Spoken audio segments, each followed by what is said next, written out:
સુરેન્દ્રનગર ભોગાવો નદીમાં પૂરના પાણી ઓસર્યા બાદ તારાજીના દ્રશ્યો સામે આવ્યા છે અને આર્ટ્સ કોલેજને જોડતા પુલ પર નદીના કચરાના ઢગલા જોવા મળ્યા છે તો રિવરફ્રન્ટ રોડ તેમજ આસપાસના રસ્તાઓનું ધોવાણ થઈ ગયું છે। ભોગાવો નદીમાં પાણીનો પ્રવાહ એટલો તેજ હતો કે નદીમાં રહેલ પૌરાણિક કૂવો પણ તૂટી પડ્યો હતો। મહાનગરપાલિકાની ટીમ દ્વારા યુદ્ધના ધોરણે કામગીરી શરૂ કરવામાં આવી છે। રતનપર જોરાવરનગરને સુરેન્દ્રનગર સાથે જોડતો કોઝવે હજુ પણ સાવચેતીના ભાગરૂપે બંધ રાખવામાં આવ્યો છે। સુરેન્દ્રનગરમાં સતત વરસાદ વરસવાને કારણે એક તરફ કોઝવે તૂટવાની ઘટના બની તો બીજી તરફ જે ભોગાવો નદીમાં પાણીનો પ્રવાહ છે તે તેજ થયો અને તેના કારણે જે નુકસાની વેઠવાનો વારો આવ્યો છે। તારાજીના દ્રશ્યો ચારે બાજુ જોવા મળી રહ્યા છે તો પુલ પર કચરાના ઢગલા પણ જોવા મળ્યા છે કારણ કે જે પાણીનો પ્રવાહ હતો તે તેજ જોવા મળ્યો અને તેના કારણે હવે રોડ રસ્તા પર કચરાના ઢગલા જોવા મળી રહ્યા છે તો યુદ્ધના ધોરણે કામગીરી પણ કરવામાં આવી રહી છે। તંત્ર દ્વારા હાલ સફાઈની કામગીરી હાથ ધરવામાં આવી છે તો ભોગાવો નદીમાં પાણીનો પ્રવાહ તેજ જોવા મળ્યો હતો। સતત વરસાદ વરસવાને કારણે આ પ્રકારની પરિસ્થિતિ સર્જાઈ હતી અને હવે રસ્તા પર ચારે બાજુ કચરાના ઢગલા જોવા મળી રહ્યા છે અને તેને સાફ કરવાની કામગીરી હાલ કરવામાં આવી રહી છે। સીએમ ભૂપેન્દ્ર પટેલની અધ્યક્ષતામાં કેબિનેટ બેઠક ચાલી રહી છે। કેબિનેટ બેઠકમાં પૂર્વ મુખ્યમંત્રી સ્વર્ગસ્થ વિજયભાઈ રૂપાણીના નિધન અંગેનો શોક ઠરાવ પસાર કરવામાં આવશે। વિમાન દુર્ઘટના અંગે બાકી રહેલી કામગીરી અંગે ચર્ચા કરવામાં આવશે તો રાજ્યમાં વરસાદ પડવાથી ઊભી થયેલી પરિસ્થિતિની સમીક્ષા કરવામાં આવશે। ભારે વરસાદની આગાહી અંગેના આયોજનની સમીક્ષા કરવામાં આવશે તો આ ઉપરાંત રાજ્યમાં વાવણી થતા ખાતર અને બિયારણના જથ્થા તેમજ વિતરણ વ્યવસ્થાની સમીક્ષા કરવામાં આવશે। ભગવાન જગન્નાથજીની રથયાત્રાની તૈયારી અંગે પણ ચર્ચા કરવામાં આવશે। ગુજરાતના ગઢડા શહેરના 14 ઇંચ કરતા વધુ વરસાદ પડતા ભારે તારાજી સર્જાઈ ગઈ છે। ગઢડા શહેરમાં ધોધમાર વરસાદ થતા રસ્તાઓ ધોવાઈ ગયા છે તો શહેરના રમાઘાટ ડેમ ઓવરફ્લો થતા ઘેલુ નદી પર આવેલ પુલ બિસ્માર થયો છે।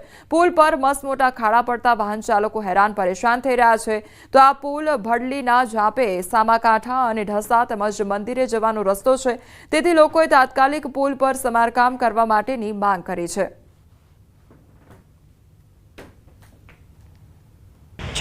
ગઈકાલથી છેલ્લા 12 કલાકમાં ગરડાની અંદર 14 ઇંચ જેટલો વરસાદ પડ્યો છે। વરસાદના કારણે ગામડાઓના અને ગરડા શહેરના મુખ્ય રસ્તાઓ ધોવાઈ ગયા છે અને સાવ સંપર્ક વિહોણા બન્યા છે અને જો આ રામાઘાટની વાત કરીએ ને તો ઉપરવાસ ખૂબ વરસાદના કારણે ઓવરફ્લો ડેમ થઈ ગયો છે। એવા ખાડા પડી ગયા છે કે લોકોને ચાલવામાં મુશ્કેલ પડે છે અને અવારનવાર એક્સિડન્ટો પણ પહેલાં થયેલા છે। અમદાવાદના પ્રખ્યાત શિલ્પ ગ્રુપની ઘોર બેદરકારી સામે આવી છે। શેલામાં શિલ્પ અનંતાના રહીશોમાં ભારે રોષ જોવા મળી રહ્યો છે। જુઓ આ દ્રશ્યો, સોસાયટીનું પાર્કિંગ જાણે કે તળાવ બની ગયું હોય તેવું આ દ્રશ્યો પરથી લાગી રહ્યું છે। અહીં લાંબા સમયથી લિફ્ટ બંધ હોવાની સમસ્યા છે। અહીં 600થી વધુ પરિવાર રહે છે। શિલ્પ અનંતા સોસાયટીમાં લિફ્ટ, પાર્કિંગ અને પાણી ભરાવાની સૌથી મોટી સમસ્યા છે ત્યારે રહીશોની સમસ્યા સામે બિલ્ડર માત્ર આશ્વાસન આપતા હોવાનું રહીશો જણાવી રહ્યા છે ત્યારે હવે રહીશોએ ભેગા મળીને શિલ્પ મેનેજમેન્ટને રજૂઆત કરી છે।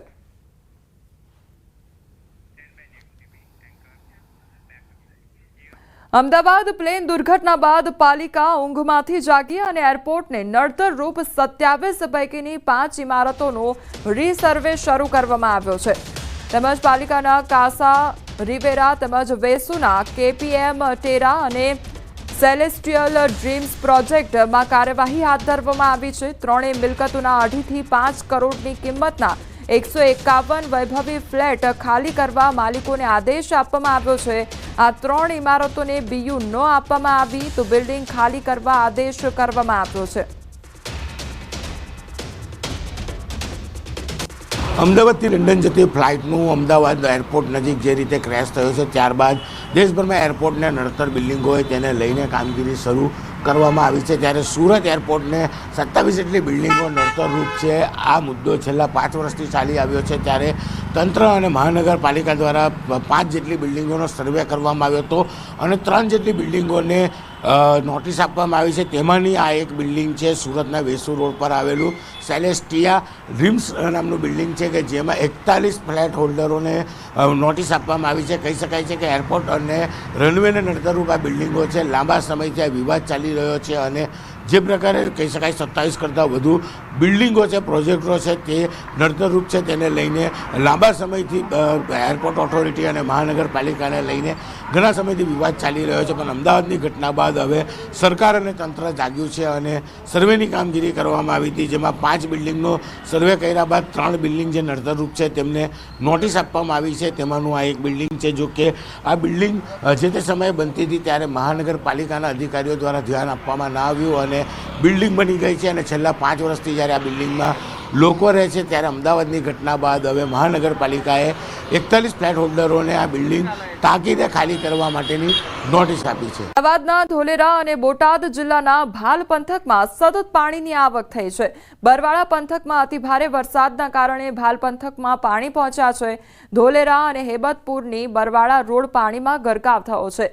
દેવપુરા ગામ પાસેના નાવડા રોડ પરના બેઠા ડીપ ઉપર 3 ફૂટ જેટલા પાણી ફરી વળ્યા છે.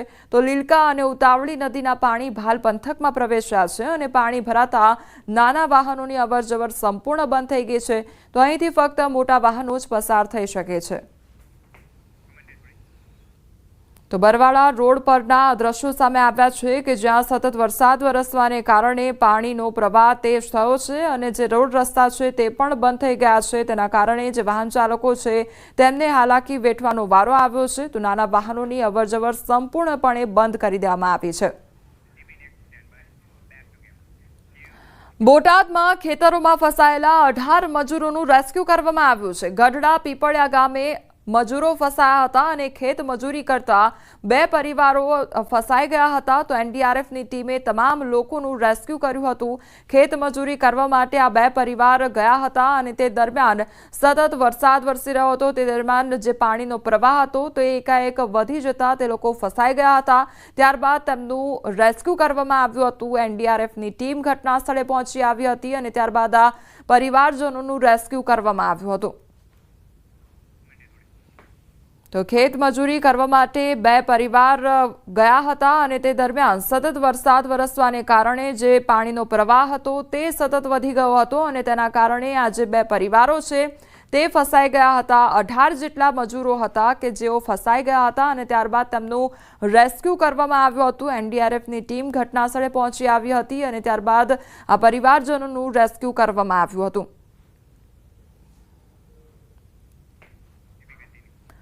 વલ્લભીપુરમાં ફસાયેલા 5 લોકોનું પણ રેસ્ક્યુ કરવામાં આવ્યું. 3 બાળકો સહિત 5 લોકો ફસાયા હતા. રંગોળી નદીના વહેણમાં ફસાયા હતા અને ફાયરની ટીમ તમામનું રેસ્ક્યુ કર્યું હતું. તો પાણીમાં 2 થી 2.5 કિલોમીટર ચાલી ફાયર ટીમ અને ત્યારબાદ રેસ્ક્યુ કામગીરી કરવામાં આવી હતી. તો 2 થી 2.5 કિલોમીટર આખી ટીમ ચાલી હતી. પાણીમાં ફાયરની ટીમ ચાલી હતી અને ત્યારબાદ આ જે લોકો છે તેમનું રેસ્ક્યુ કરવામાં આવ્યું હતું.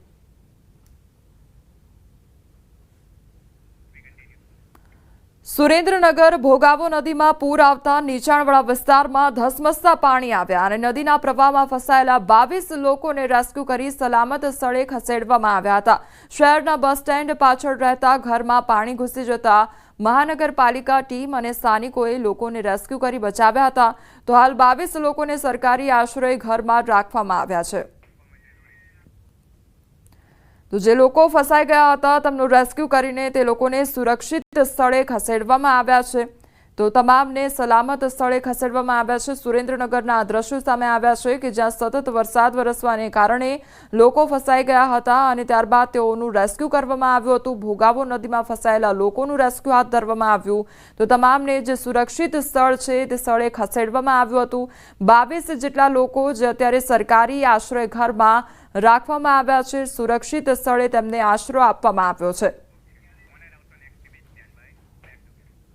સુરેન્દ્રનગરના વઢવાણના મોટા મઢાદ ગામે નદીના પાણી ગામમાં ઘૂસી ગયા છે અને મોટા મઢાદ ગામમાં તેમજ ઉપરવાસમાં ભારે વરસાદથી નદીમાં પાણીની આવક વધી ગઈ છે તો નદીના પાણી મોટા મઢાદ ગામની બજારોમાં ઘૂસતા ગામની બજારોમાં નાની નદી વહેતી હોય તેવા દ્રશ્યો સર્જાયા છે।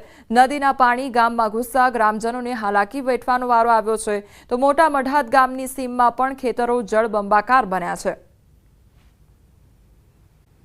વરસાદને પગલે હળવદથી રણમલપુર જવાનો જે રસ્તો છે તે બંધ થયો છે। હળવદના ઘણાદ ગામ પાસે ખારી નદી બે કાંઠે થતા કોઝવે પાણીમાં ગરકાવ થયો છે।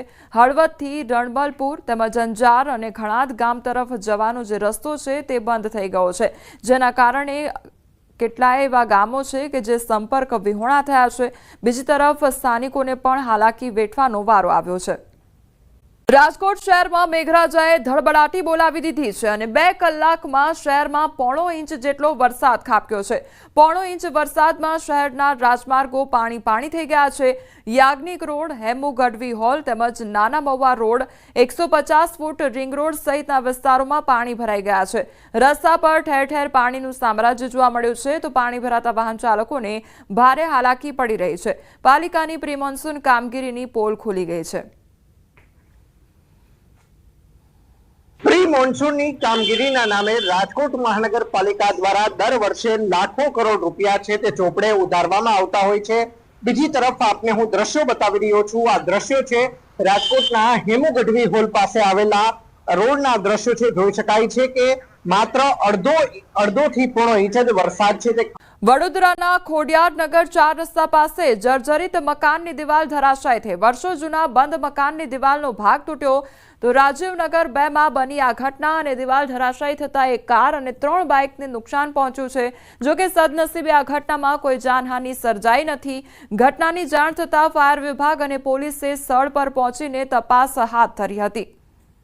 ખાડામાં જ પાલિકાના ડેપ્યુટી કમિશનરની કાર ફસાઈ હોવાની ઘટના બની છે તો કડોદરાના સર્વિસ રોડ ઉપર કાર ખાડામાં ખાબકી હતી અને પહેલા વરસાદે જ તંત્રની પોલ ખોલી દીધી છે।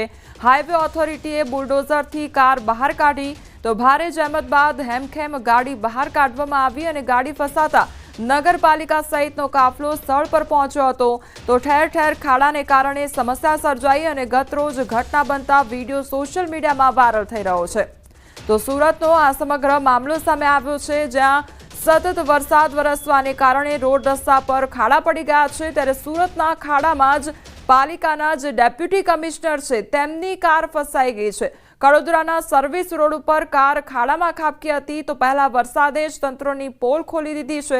હાઈવે ઓથોરિટીએ બુલડોઝરથી કાર બહાર કાઢી હોવાની ઘટના પણ બની છે અને આખો વિડીયો અત્યારે સોશિયલ મીડિયા પર વાયરલ થઈ રહ્યો છે તો ભારે જહેમત બાદ હેમખેમ ગાડી બહાર કાઢવામાં આવી હતી। ગાડી ફસાતા નગરપાલિકા સહિતનો કાફલો ઘટના સ્થળ પર પહોંચી આવ્યો હતો તો ઠેર ઠેર ખાડાને કારણે સમસ્યા સર્જાતી હોય છે। ગતરોજ ઘટના બનતા વિડીયો હવે સોશિયલ મીડિયામાં વાયરલ થઈ રહ્યો છે અને જે પ્રી મોન્સૂનની કામગીરીને લઈને અનેક સવાલો ઉદ્ભવી રહ્યા છે। સંવાદદાતા કેતન અમારી સાથે જોડાઈ ગયા છે। કેતન, સુરતમાં એક તરફ રોડ રસ્તા પર ખાડા અને હવે તો જે ડેપ્યુટી કમિશનર છે તેમની જ કાર ફસાઈ ગઈ, આખરે કયા પ્રકારની પરિસ્થિતિ સર્જાઈ હતી?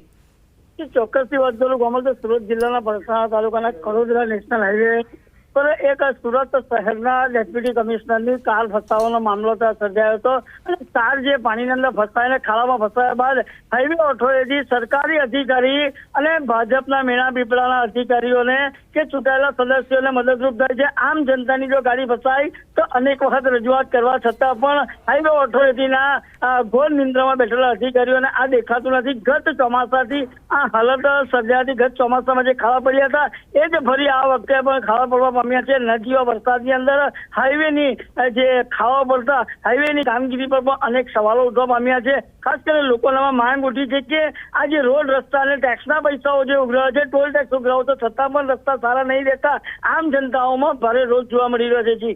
જી કેતન, સમગ્ર માહિતી બદલ આપનો આભાર। 7 જિલ્લામાં ઓરેન્જ એલર્ટ આપવામાં આવ્યું છે। દ્વારકા, પોરબંદર, જૂનાગઢમાં રેડ એલર્ટ જારી કરવામાં આવ્યું છે તો ગીર સોમનાથ, રાજકોટ, અમરેલી, બોટાદ, સુરેન્દ્રનગર, અમદાવાદમાં ઓરેન્જ એલર્ટ આપવામાં આવ્યું છે તો વરસાદને લઈને આગાહી કરવામાં આવી છે। બપોરે 1 વાગ્યા સુધી જે 3 જિલ્લા છે ત્યાં આગળ રેડ એલર્ટ આપવામાં આવ્યું છે અને બાકીના જે પણ વિસ્તાર છે ત્યાં આગળ ઓરેન્જ એલર્ટ આપવામાં આવ્યું છે.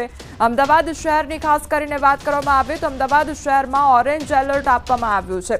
તો જૂનાગઢમાં રેડ એલર્ટ તેમજ દ્વારકા, પોરબંદર અને જૂનાગઢમાં રેડ એલર્ટ આપવામાં આવ્યું છે. તો 7 એવા જિલ્લા કે જ્યાં આગળ ઓરેન્જ એલર્ટ આપવામાં આવ્યું છે અને 3 જિલ્લામાં બપોરના 1 વાગ્યા સુધી રેડ એલર્ટ જારી કરવામાં આવ્યું છે. તો હવામાન વિભાગ દ્વારા વરસાદને લઈને આગાહી કરવામાં આવી છે, ત્યારે રાજ્યમાં આજે સાર્વત્રિક વરસાદની આગાહી કરવામાં આવી છે.